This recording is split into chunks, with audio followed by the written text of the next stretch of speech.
نعوذ بالله السميع العليم من الشيطان الرجيم. بسم الله الرحمن الرحيم. حيكم بتحية الإسلام تحية من عند الله تحية مباركة تحية من أهل الجنة. Kalau tujuan ke Pulau Rupat, bawalah durian dari Pekanbaru. Di sana dari durian. Salam ini salam doa selamat yang menjawabnya insyaallah sehat selalu. Assalamualaikum warahmatullahi wabarakatuh.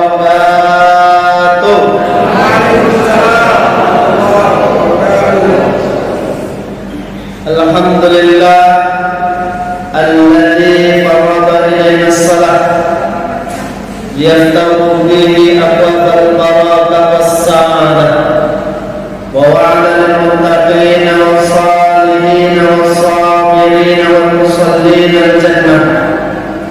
Nashhadu an la ilaha illallah wahdahu wa nashhadu anna Muhammadan abduhu wa rasuluhu la nabiyya wa la rasula ba'dahu.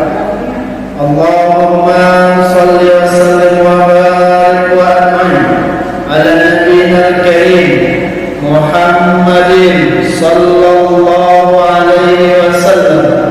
Allahumma salli wa sallim wa barik. Salatu wassalamu ala alihi wa ashabihi wa man tabi'ahum ila yaumiddin. Wa qala Allah ta'ala fil Qur'anil Karim, a'udzu billahi as-sami'il 'alim minasy syaithanir rajim.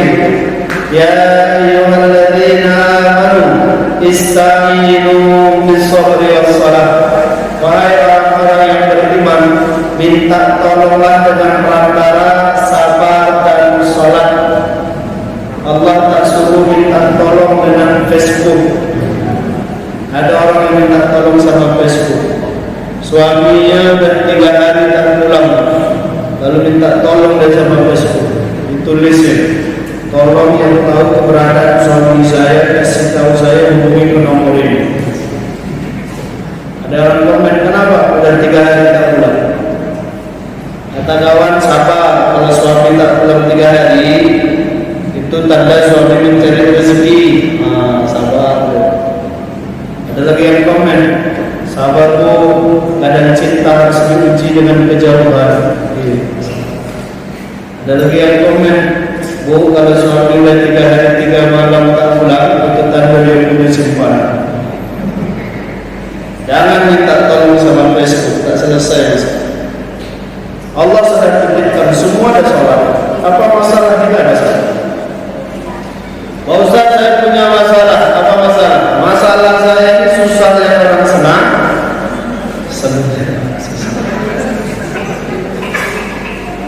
Masalah orang susah senang deh. Asalnya stres. Tetangganya ada renovasi rumah, beri yang baru. Tetangganya beli mobil, ada langsung di mobil, ambulan. Langsung masuk rumah saja. Kalau punya penyakit hati susah dan orang senang-senang dan orang susah punya penyakit hati ini, maka amalannya apa? Amalkanlah sholat sunnah witir. Berapa rakaat? 1 rakaat. 1 rakaat minimal. InsyaAllah dengan rutin kita sholat sunnah witir ini bersih hati. Kapan sholat sunnah witir itu? Tergantung kapan mudah begini. Kalau mudah bagi kita sebelum tidur, lakukan sholat sunnah witir itu sebelum tidur. Kalau mudah bagi kita bersama dengan tahajud, lakukan dengan tahajud. Ini kadang-kadang bertanya, Pak Ustaz, apa afdalnya sholat sunnah witir? Afdalnya bersama dengan tahajud. Lalu terbenamlah dalam pikirannya bersama dengan tahajud. Akhirnya tahajud tak dapat, witir pun lewat. Kenapa? Karena belum terbiasa. Siapa yang mikirnya sebelum tidur? Abu Bakar As-Siddiq radhiyallahu anhu. Siapa yang mikirnya bersama dengan tahajud? Umar bin Khattab radhiyallahu anhu. Jadi semua sudah ada contoh. Silakan. Apapun masalah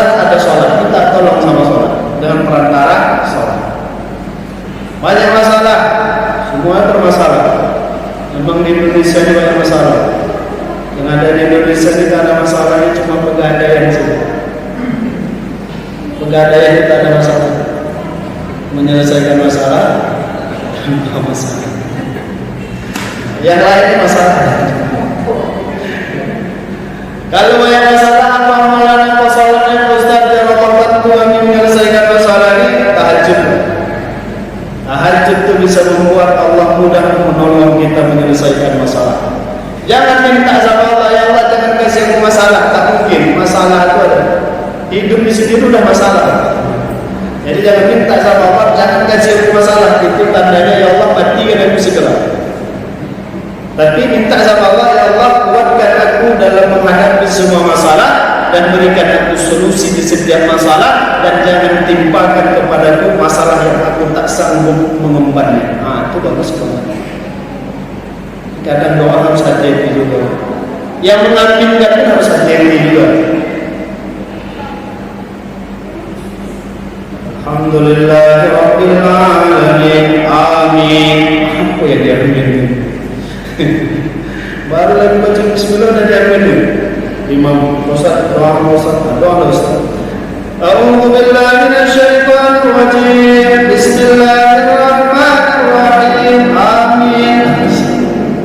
Alhamdulillahirabbil alamin. Amin. Apa ini amin ya? Alhamdulillahirabbil alamin. Amin. Amin itu berarti kabulkan ya Allah. Alhamdulillahirabbil alamin. Allah, Engkaulah sang pemilik langit dan bumi. Engkaulah sang pemilik alam jagat raya ini. Lalu bilang amin, kabulkan ya Allah. Apa yang kita kabulkan? Sama dengan kunut, sini kunut. Kadang kunutnya sampai habis baca. Ada kunut dibaca imam itu sampai habis.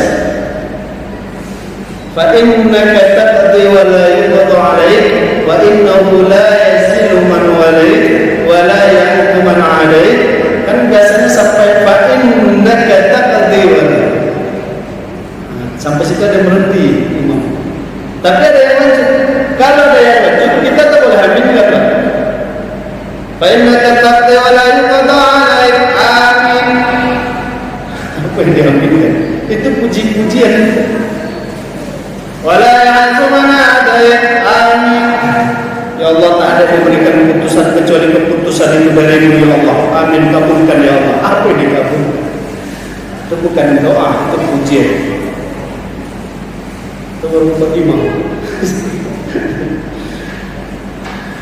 Apa kabar Bapak Ibu? Alhamdulillah. Sehat. Sehat badan, sehat hati, sehat kantong. Tiga unsur ini kalau sehat ya aman itu. Tapi kalau ada salah satu yang tak sehat, tak sehat. Hati sehat, badan sehat, kantong tak sehat. Usaha yang bukan. Kantong sehat, badan sehat, hati tak sehat. Nampak orang senyum apa? Senyum ngecek. Susah. Maka kalau tiga unsur ini sehat, alhamdulillah. InsyaAllah yang sakit Allah sehatkan. Amin. Yang sehat tetap dalam kesehatan. Amin. Jemaah sekalian yang dimuliakan Allah, di malam Jumat ini adalah malam Allah ampuni dosa-dosa Bapak Ibu, dosa-dosa kita semua. Kok begitu Pak Ustaz? Janji dari Rasulullah. Apa janji Rasulullah? Shalawatul khams wal jum'ah ila jum'ah kafaratun lima bainahuma. Di antara 5 waktu salat dari Jumat ke Jumat itu akan menggugurkan dosa. Jadi kalau orang salat subuh, habis salat subuh dia melakukan dosa, kapan Allah ampuni dosanya? Kalau dia salat zuhur, selesai dosa. Kalau dia habis salat zuhur melakukan dosa, kapan Allah akan ampuni dosanya? Kalau dia salat asar. Kafaratun lima bainahuma. Kemudian Jumat ke Jumat, Jumat lalu sampai Jumat ini kita berada di malam Jumat. InsyaAllah dosa-dosa yang dari Allah. Amin. Dosa yang disengaja dan dosa yang tak disengaja. Amin. Baik teman sekalian, kita lanjut kajian kita terkait dengan fikih. Fikih kontemporer. Kemarin kita sudah singgung terkait dengan wudu. Bagaimana cara berwudu sesuai dengan apa yang diajarkan oleh para ulama kita. sesuai dengan hadis Rasulullah dan sesuai dengan ajaran dan bahasa Quran. Itu dah tuntas kita gaji. Perbedaan-perbedaan dalam fikih ini Bapak Ibu yang dirahmati Allah, terkhusus dalam wudu, ini tak boleh membuat kita putus silaturahim. Ya. Beda gaya wudunya seperti yang kita sampaikan semalam di pertemuan sebelumnya. Ada yang usap kepala itu sedepannya saja, ada yang usap kepala itu semuanya, ada yang usap kepala semuanya sekaligus telinga. Ini tak boleh saling menyalahkan. Apa yang kita yakini amalkan. Kalau ada orang yang tak mau mengikuti kita tak boleh menyalahkan. Apalagi menyakiti dia, apalagi mengatakan dia masuk neraka, tak boleh. Ini su'ul adabnya buruk. Kalau dia sama dengan kita, alhamdulillah. Kalau tak sama dengan kita, maklumi. Selama dia mengusap kepala itu dengan 3 cara tadi. Tapi kalau dia mengusap kepala tak pakai 3 cara itu, bolehlah kita tegur. Sentuhnya pun tidak kepala, dikuasakan saja. Itu boleh. Tapi kalau setelah tangan semua sekaligus telinga, perbedaannya dimaklumi. Berbeda-beda itu indah lagi. Tapi jangan berbeda itu membuat perpecah. Kalau membuat perpecah kita indah perbedaan. Kemudian di dalam wudu ini, Bapak Ibu jamaah sekalian yang dimuliakan Allah, tidak boleh ya, arti tak boleh di sini makruh ya, bukan batal, makruh. Yukrahul kalam, tak boleh berbicara sambil wudu sambil berbicara, ini jangan. Mana nih? Jadi di telepon tak ada. Tidak boleh. Itu jangan. Hindari. Kalau dengan isyarat cukup selesai kan, dia manggil Pak. Nah, gitu. Pak, ya, kamu pulang. Jangan, tak usah. Jangan diselingi ibadah itu, jangan diselingi dengan amalan yang tidak diizinkan. Berwudu ngobrol itu jangan, makruh. Apalagi gara-gara ngobrol itu dia putuskan wudunya, enggak usah. Pas wudu bunyi HP, dia berhenti ini wudunya, karena HP, jalan dia keluar. Itu berdosa. Memutus amal namanya, memutus ibadah. Memutus ibadah boleh Pak Ustaz? Boleh kalau wudu. Wudu itu artinya hal yang dibolehkan syariat. Apa contohnya? Ada kewajiban yang lebih tinggi, amal itu boleh dibatalkan. Yang kedua sama-sama wajib, amal itu boleh dibatalkan. Apa contoh ada yang lebih tinggi? Misalkan Bapak Ibu puasa sunnah. Puasa sunnah hari Senin atau hari Kamis. Kalau ibu-ibu banyak puasa sunnahnya. Ibu tak makan, tak selera. Kenapa? Ibu tak selera makan. Ibu tak selera. Yang pun ayah dari mana dia handphone. Merajik gitu. Tak selera makan puasa. Kita puasa sunnah. Kemudian ada yang nawarin kita makan, atau dia ajak kita, dia tak tanya kita puasa atau tidak. Udah berada di rumah makan, dia traktir kita, dia pesan makanan untuk kita. Lalu kita mikir, ini makanan saya makan atau saya bilang saya puasa? Kira-kira yang mana Bapak Ibu? Kalau saya puasa saya kejar. Kalau jam 12, saya makan biasa. Tapi kalau udah jam 5, saya bilang saya puasa. Oke. Itu pilihan ya. Tapi kalau kita kaji hukumnya, ketika kita berpuasa sunnah, itu hukumnya sunnah. Pahalanya apa? Pahalanya tetap pahala sunnah. Lalu bagaimana dengan kita memakan makanan yang dihidangkan tadi? Menghormati orang, menghargai orang, menyenangi orang, hukumnya wajib. Menyenangi orang itu hukumnya wajib. Maka menzolim orang itu hukumnya haram. Menyenangi orang hukumnya wajib. Membahagiakan orang hukumnya wajib. Maka kalau suami dia pergi buat sesuatu, ketika pulang ke rumah senang anaknya, senang istrinya, itu besar pahalanya. Menyenangi orang itu wajib. Maka sampai Rasulullah bilang, senyum aja itu udah ibadah. Kenapa? Dengan senyum orang akan terus. Tapi kalau cemburu aja, menyenangi itu wajib.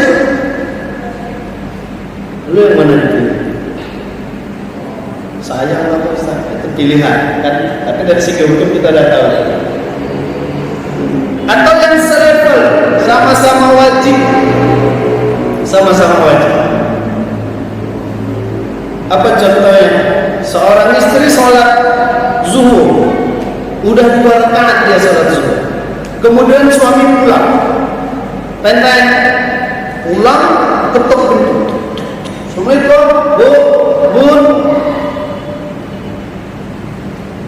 Kalau panggilan udah 4 tahun nikah, sama panggilan 4 bulan nikah, sama panggilan udah 4 punya anak, itu beda.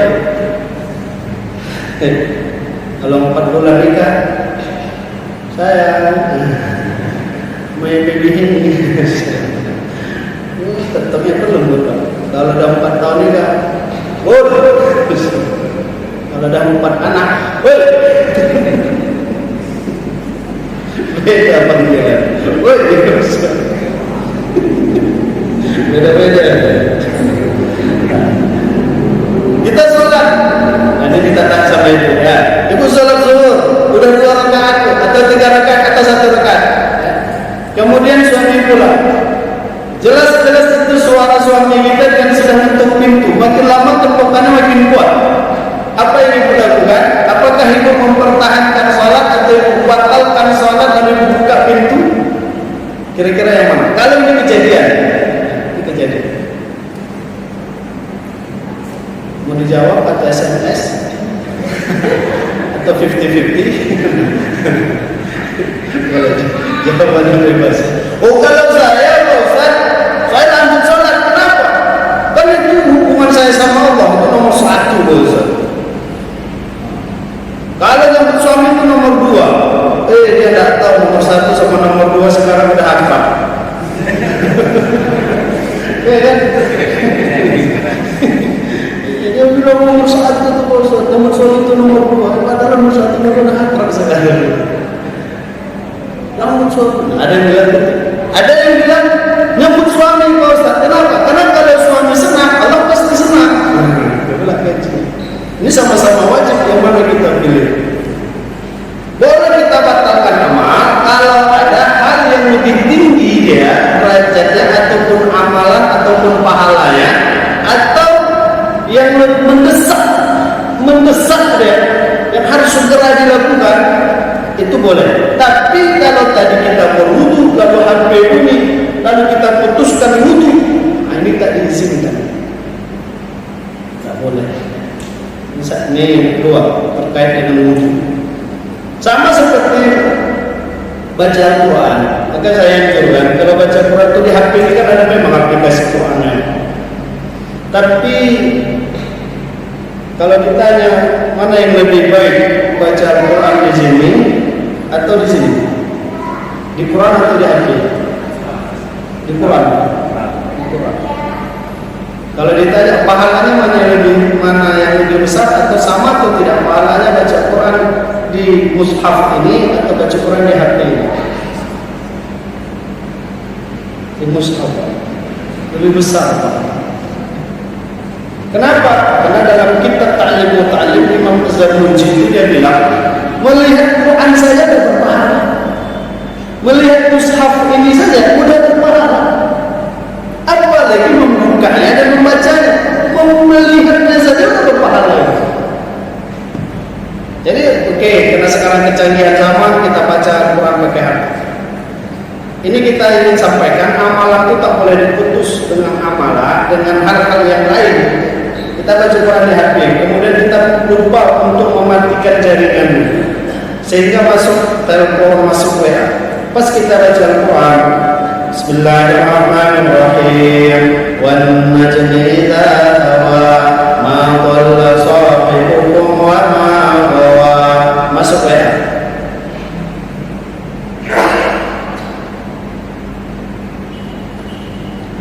Wa ma yantiqu 'anil hawa in huwa illa wahyun yuha. Ada telepon.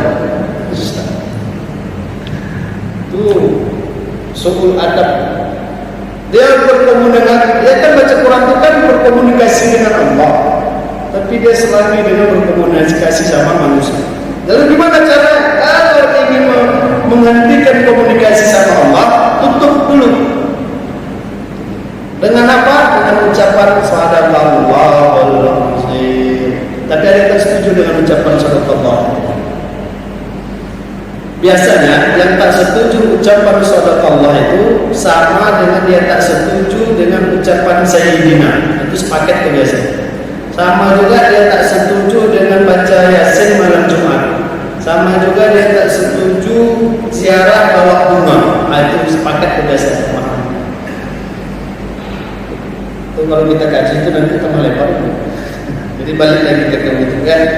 Jadi berwudu ini Bapak Ibu yang dirahmati Allah, tidaklah kita putuskan dia atau kita rusak dia dengan amalan ataupun perbuatan-perbuatan yang memang tidak menjadi wudu. Yang ketiga terkait dengan wudu ini yang dirahmati Allah, ini khusus ibu-ibu ya. Khusus ibu-ibu. Jangan sempat berwudu tetapi berdosa. Gimana cara berwudu tapi berdosa itu? Ini terjadi di tempat umum. Memang mengkhawatirkan kita. Maka Rasulullah sama Allah Subhanahu wa taala itu menyuruh orang Islam harus kaya. Orang Islam harus kaya. Jangan jadi orang Islam itu yang tak kaya. Harus punya visi saya harus jadi orang kaya. Karena kalau orang Islam kaya, yang dapat manfaat itu banyak. Kemaslahatan itu akan dinikmati oleh banyak orang. Kalau orang Islam yang kaya, yang soleh dia, kehidupannya akan nyaman. Kenapa saya sampaikan orang Islam yang kaya? Bapak Ibu lihatlah sekarang ini, sedih kita. Hotel yang megah, musolanya mana? Parkir. Wudunya di mana? Bercampur laki-laki perempuan. Rumah sakit besar. Saya tahu sebut nama rumah sakit. Besar rumah sakit. Pas menjenguk kawan, masuk kita katanya, ruang sholat di mana? Kak, karena dia suster kan kawan. Oh di atas, lantai 4 lantai berapa dia sebut. Naik kami ke atas. Karena rumah sakit besar, kami pikir musolanya besar. Masuk, ya Allah, 4 kali 4 tak sampai. Kalau ada 2 orang di sini saja, sama-sama sujud, kepalanya pijak. Wudunya sini laki-laki, sini perempuan, tapi tak ada penutup, pintu besar terbuka. Ini bahaya sebetulnya. Maka perlulah kita buat nanti hotel syariah, rumah sakit syariah gitu. Kalau kemarin ada potong ayam syariah ya. Potong ayam syariah, laundry syariah gitu kan, vaksin syariah kan bagus. Buat syariah itu bagus. Kenapa Bapak Ibu dirahmati Allah? Karena kita tak mau beribadah tapi berdosa. Nah ini khusus ibu-ibu. Contohnya gimana tadi? Berwudu. Yang ketika ibu-ibu atau perempuan yang berwudu, dia kan harus membuka jilbab, paling tidak melepaskan ikatan jilbabnya, kemudian mengangkat lengan tangannya, kemudian mengangkat roknya supaya bisa mengunci sampai mata kakinya. Tersingkaplah auratnya, tersingkap auratnya. Membuka aurat kan kalau berwudu apa Ustaz? Tidak apa kalau memang tertutup dari pandangan yang lain. Tapi kalau terbuka, itulah yang beribadah tapi berdosa. Ibadahnya wudhunya ibadah, dosanya yang buka auratnya sampai ditengok oleh orang. Kan kami tak menunjukkan Pak Ustaz, dia yang menengok. Jangan diundang. Itu sama dengan cerita dulu. Cerita dulu itu setahun atau 2 tahun setelah tsunami itu kan masih ada gempa beberapa gempa. Ini kejadian dia gempa ya malam sampai ibu-ibu itu keluar dia pakai baju tidur aja. Pas jumpa Ustaz ada di daerah itu kabupaten, ibu kota kabupaten. Ada Ustaz di situ, kata Ustaz, ya Allah, pulang tutup kata ibu ini, jangan tengok Ustaz. Jangan tengok Ustaz. Kalau nak tengok kan tak ada Ustaz. Jadi gimana kalau tak ditengok orang ramai itu? Jadi jangan beribadah tapi berdosa. Jadi kalau yang begini-begini ini kejadian Pak Ustaz, kami harus duduk di mall lagi coba lihat. Orang Islam harus kaya deh. Bisa dibuat musola bagus di dalam mall, di dalam hotel, tempat duduknya elit di dalam mall, di dalam hotel, bagus, enak. Berwudu dia, bersingkap orangnya, dosa. Jadi kalau kejadian begini kami kan harus sholat Pak Ustaz. Apa yang kami buat? Wudulah di dalam toilet saja, atau diakhirkan sholatnya. Wudhu dalam toilet. Di toilet itu kita wudhu, kita tutup pintu. Boleh wudhu di toilet yang ada WC, boleh. Yang tak boleh itu di dalam WC berwudhu, kemudian dia ucapkan ucapan Bismillah, kemudian niat, itu yang tak boleh. Tapi kalau Bismillah dia tak ucapkan, kemudian niat dia tak lafazkan, itu tak ada masalah. Tapi kalau dia Bismillahirrahmanirrahim, itu tak boleh. Kenapa? Karena Rasulullah melarang kalimat-kalimat Allah, kalimat-kalimat doa di dalam toilet itu tak diizinkan. Maka kalau kita ingin mendidik anak doa keluar WC, doanya itu jangan ditempel di belakang pintu sehingga dia masuk di bagian dalam toilet. Itu tak bagus, tak diizinkan. Kenapa? Rasulullah punya cincin. Tulisan di cincinnya apa? Muhammadur Rasulullah. Asyhadu an la ilaha illallah Muhammadur Rasulullah. Tulisan di cincinnya. Tapi tak ada batunya. Batu akiknya. Batu hitam black. Lalu ketika Rasulullah mau masuk ke toilet kamar mandi, dia lepas. Inilah yang menjadi dalil tak boleh membawa. Kan membawanya Pak Ustaz, mengucapkannya kan tak ada dalil. Itulah kias.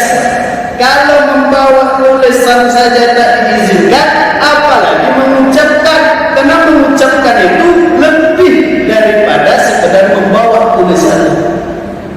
Jadi juga kalau kita bawa HP ke toilet, lalu ada orang WA, Assalamualaikum, lalu kita balas Waalaikumsalam warahmatullahi wabarakatuh. Jadi kita jumpa, insyaallah jadi. Dalam toilet dibuat itu Pak.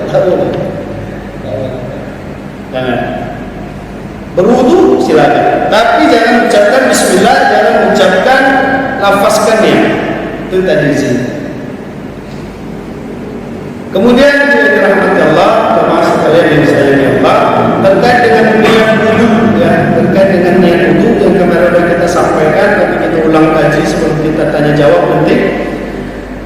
Niat wudu itu dalam mazhab Imam Asy-Syafi'i taklah sama dengan lafaz.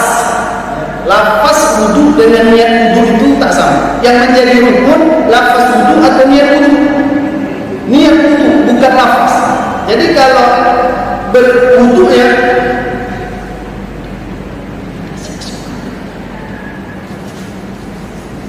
itu batal.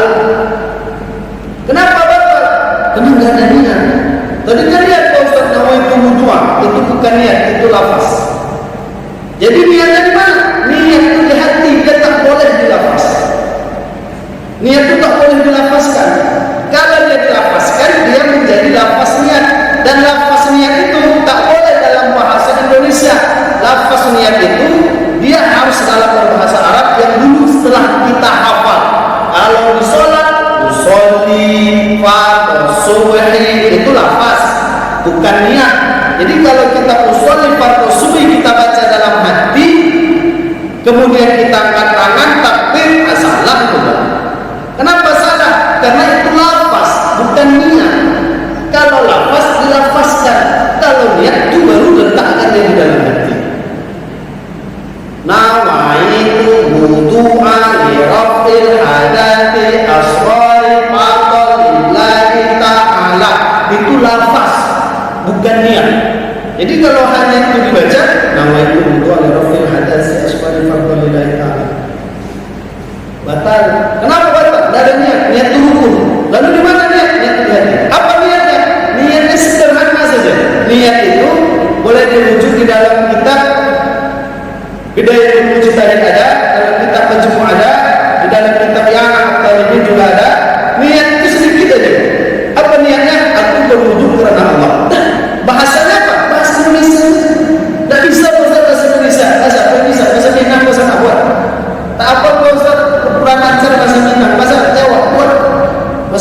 Ustaz buat.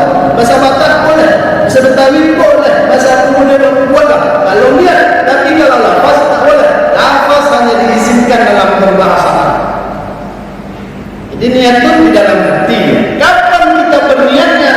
Berniatnya itu sekaligus dengan ketika tangan membasuh wajah. Begitu air di wajah tertampung dan terkena ke wajah kita, disitulah letakkannya. Aku berwudu karena Allah. Dan jangan putus sebelum niat tadi itu selesai. Nah, jangan ketika kita berwudu, kan tadi kalau mau pakai lafaz nama itu wudu al-rafiq hadasi asfari fatwa lillahi ta'ala. Kita letakkan tangan kita di sini, lalu dalam hati kita aku berwudu karena Allah. Sebelum lafaz selesai, aku berwudu karena Allah, tangannya jangan lepas dari wajah. Kalau tangannya lepas dari wajah sebelum niat aku berwudu karena Allah, batal wudunya. Kenapa? Belum selesai. Niat belum selesai, basuh wajah belum selesai. Itu tak boleh.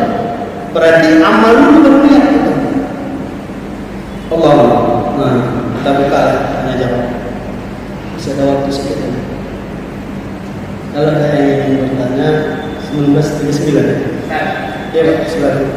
Ini masalah HP ini kan belum ada dalilnya, belum ada hadisnya. Sekarang pertanyaan saya, apa yang dilakukan seandainya HP itu bunyi waktu salat?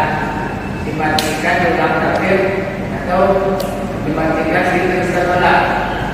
Dalilnya hanya berbeda. Kadang-kadang salat bunyi berarti ketika salat. Di sini bunyi pula segala salat. Jadi apa kita lakukan? Dimatikan diteruskan salat atau dimatikan ulang takbir? Terkait dengan HP. HP ini memang tak ada hadis saya. Jadi bid'ah yang paling besar itu HP. HP. Nah, dan sebelum saya jawab, saya sedikit Bapak Ibu dirahmati Allah. Ada yang membuat HP ini ngaji, ringtone-nya ngaji, Pak. Ada yang membuat adzan. Kalau ditelepon azannya keluar, Allahu Akbar.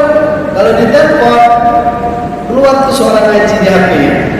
Yang kalau biasanya bunyi nen atau apa, tapi ini suara ngaji. Nah, itu saya harap taklah kita buat, ya. Jangan dibuat. Kenapa? Nanti takut kita, Pak, terputus dia. Terputus. Kalau adzan kita buat asyhadu an la ilaha wa angkat HP. Salah. Itu udah syirik itu. Aku bersaksi tidak ada Tuhan. Oh, kacau itu. Jadi jangan jadikan adzan sama ngaji itu jadi di HP ini suara-suara terdosa. Lalu kejadiannya sholat. Dia kan kadang ada tulisan HP di silent, nah itu mohon HP dinonaktifkan. Ada juga yang mengatakan mohon yang bawa HP dimatikan. Gara-gara itu orang banyak keluar. Mohon yang membawa HP dimatikan. Nah keluar, takut dimatikan. Awak bawa HP nanti dimatikan. Jadi dan semuanya lagi. Kalau ada yang mengatakan kalau Nabi tak buat kita buat itu bid'ah, maka yang sering membuat bid'ah itu imam. Kenapa? Karena imam sebelum sholat kalau Nabi cuma bilang sawu sufuf, fa inna taswiyat sufuf min tamam sholat. Saf, lurus, rapat. Karena itu merupakan kesempurnaan sholat. Itu aja Nabi bilang. Selama Nabi itu kalau ngajak sholat itu aja. Tapi kalau imam sekarang beda. Sawu sufuf, fa inna taswiyat sufuf min tamam sholat. Saf, lurus. Yang membawa HP tolong disayang. Nah, itu Nabi tak pernah sebut. Itu bid'ah. Lalu kejadiannya kita lupa. Bunyi dia pas sholat. Bunyi dia. Apa yang harus kita buat? Satu, kita bergerak atau tidak. Kalau bergerak, apa batasan boleh gerak? Kan itu dikaji. Kalau gerak dalam sholat itu ada kajian, tapi kaji fikihnya ada. Tapi kalau matikan HP di sholat itu tak ada kaji fikih. Kaji fikih klasiknya nggak ada, kontemporannya. Pernah saya tanya sama orang yang sholat punya HP, Pak, kenapa tak dimatikan HP tadi? Bukan main Pak, lagu itu ganggu. sholat zuhur. Jadi tak tertanding deh. Kalau sholat zahar, sholat maghrib atau sholat isya bunyi HP masih tertanding dengan suara imam. Ini sholat zuhur. Lagunya lagu dangdut. Pak, kenapa tadi matikan itu? Kata si bapak, tiba kalau sholat saya Ustaz, kalau saya bergerak saya matikan HP itu batal. Ada gerakan yang dibolehkan, ada gerakan yang tak dibolehkan. Gerakan yang dibolehkan apa? Maslahatus shalah. Kalau demi kemaslahatan sholat, gerak itu dibolehkan. Demi kemaslahatan sholat, baik kemaslahatan pribadi atau kemaslahatan jamaah. Kalau kita biarkan HP ini bunyi, yang diganggu siapa? Bukan kita saja. Satu masjid ini terganggu dengan suara HP kita, berarti tidak ada kemaslahatan itu. Lalu bolehkah kami bergerak? Boleh. Gerak kita. Kenapa? Untuk kemaslahatan sholat, kemaslahatan jamaah. Gerak. Tergantung bunyi deh. Kalau hafal kita tombol matikan, tidak usah diambil, tekan aja di sini. Mati dia. Tapi kalau baru beli tadi, kan lupa ya, belum ingat mana tombol, baru dibeli tadi. Baru beli lupa emang saya. Lalu diambil. Mati kan? Boleh. Untuk kemaslahatan. Tapi sekedar itu, tidak boleh lebih. Sholat.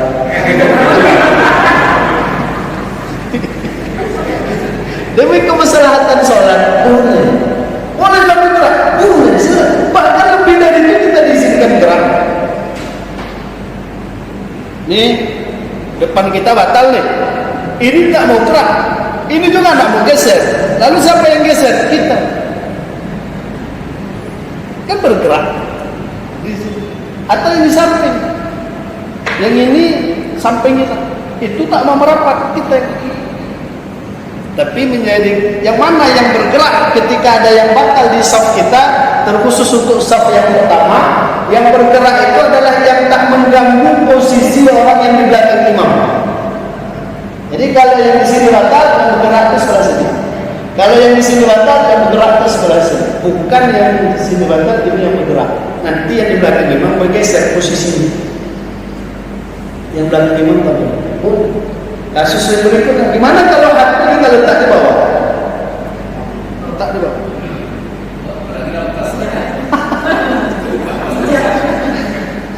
Apalagi dalam tasnya letak di depan mulai. Kalau udah begitu tuh, itu udah ada pikir tuh. Kalau udah berjalan-jalan deh. Jadi kalau letak di bawah kita matikan bisa, bisa.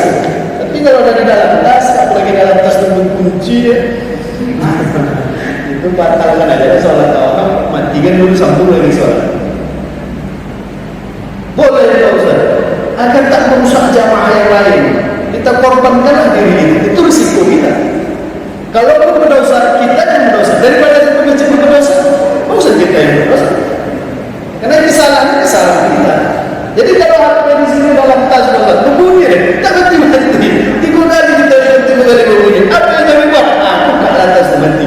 Berdosa lah kan, tapi kata Ustaz tak boleh batalkan memang. Nah itu risiko. Daripada satu masjid yang batal, memikirkan HP kita. Begitu sholat selesai, Assalamualaikum warahmatullahi. Assalamualaikum warahmatullahi. Semua menengok Allah.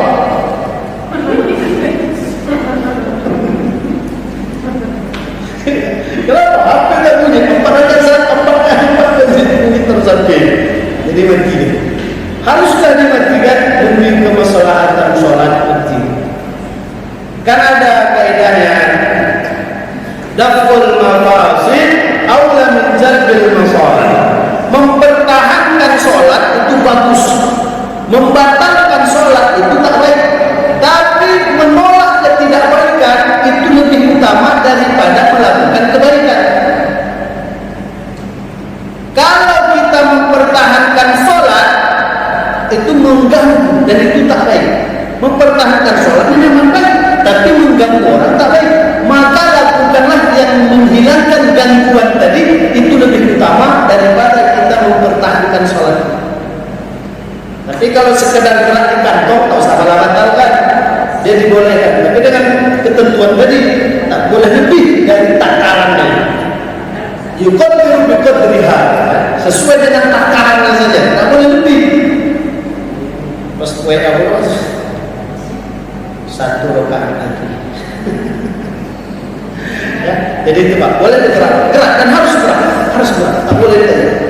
Silakan. Terkait dengan nafas lulusan setelah baca dengan Nawa itu untuk wudhu. ya nafasnya gitu. Ya. Itu satu. Yang kedua, bolehkah kita berwudu dalam keadaan berhadap? Ketiga, apakah kita harus kita mengamalkan itu ya? Oke, sembilan tapi ini bagaimana sih? Bismillah. Terkait dengan wudhu ini, ada niatnya adalah fasal nawaitu wudhu al-rafil hadasi asfari sunnatan lillahi ta'ala. Ada juga nawaitu wudhu al-rafil hadasi asfari fardhan lillahi ta'ala.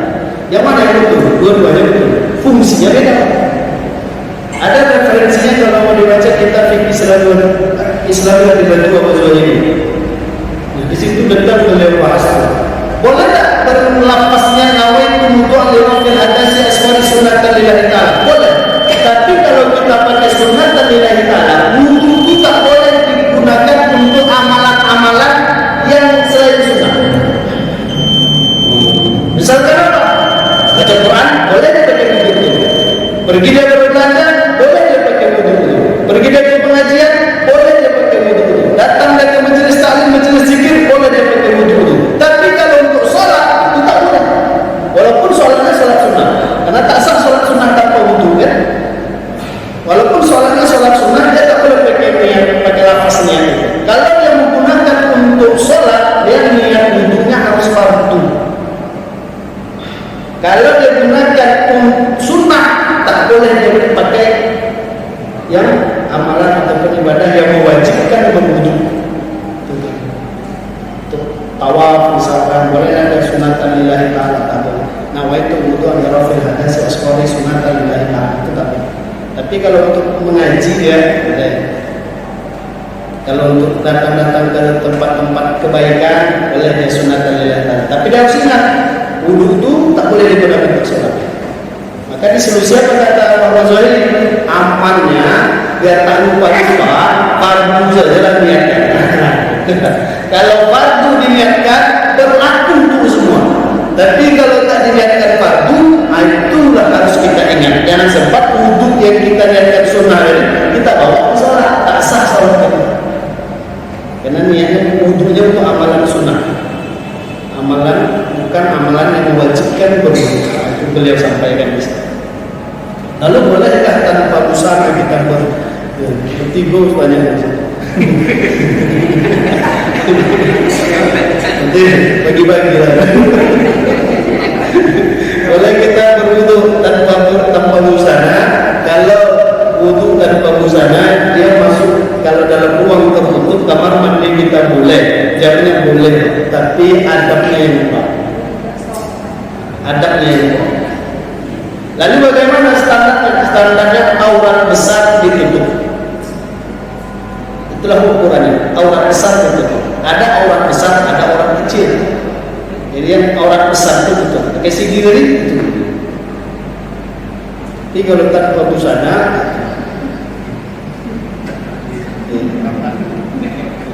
kalau tanya boleh cuma ada. Dia lari ke ada.